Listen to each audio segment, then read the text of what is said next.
21শে জুলাই ভোর থেকেই বোলপুর স্টেশন চত্বর কার্যত ফাঁকা, দেখা নেই কোনো তৃণমূল কর্মীর। রামপুরহাট ও সিউড়ি স্টেশনেও একই অবস্থা। বিধানসভা নির্বাচনে তৃণমূলের ভরাডুবির পর মমতাপন্থী ও ঋতব্রতপন্থী দুই ভাগে ভাগ হয়েছে তৃণমূল।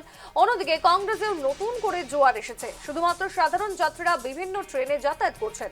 যদিও ঋতব্রতপন্থী তৃণমূলের বীরভূম জেলা তৃণমূল সভাপতি অনুব্রত মণ্ডল দাবি করেছিলেন 21শে জুলাই তাদের কাছে আবেগ। বীরভূম থেকে একইভাবে মানুষ যাবে অন্যান্য বছরের মতো, কিন্তু সেই ছবির সম্পূর্ণ উল্টো চিত্র দেখা গেল বীরভূমের বোলপুর, সিউড়ি ও রামপুরহাট স্টেশন চত্বরে।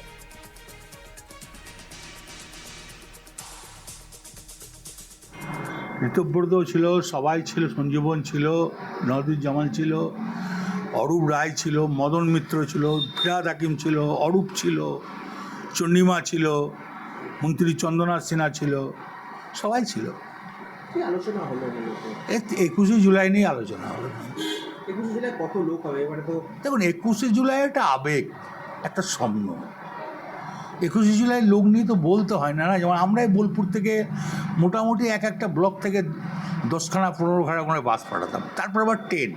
কিন্তু আপনারা দেখেছেন যে এখানে স্টেশনে খাওয়া দাওয়া হতো, আপ টু রাত পর্যন্ত যত লোক যেত। যারা বিকালবেলায় যেত তাদের মুড়ি আলুর দম, রাত্রেবেলায় তাদের জন্যে ভাত, ডিমের ঝোল, আলু পোস্ত দেওয়া হতো। প্রত্যেক station, Bolpur station, Amodpur station, Sainthia station, এইভাবে তো চলতো। এইবারে 21শে জুলাই তো 3 থেকে 4টি জায়গায় হবে এবং সেই জায়গায় 3-4 জায়গায় হবে কিনা আমি জানি না। কংগ্রেস বোধহয় এটা করবে শহীদ মিনারে, আমরা করব গান্ধীর ওখানে। তৃণমূল গান্ধীও পদদলে করবে, লোক হবে। মমতা বন্দ্যোপাধ্যায় সভায় থাকবেন না হয়তো। কোন সবাই?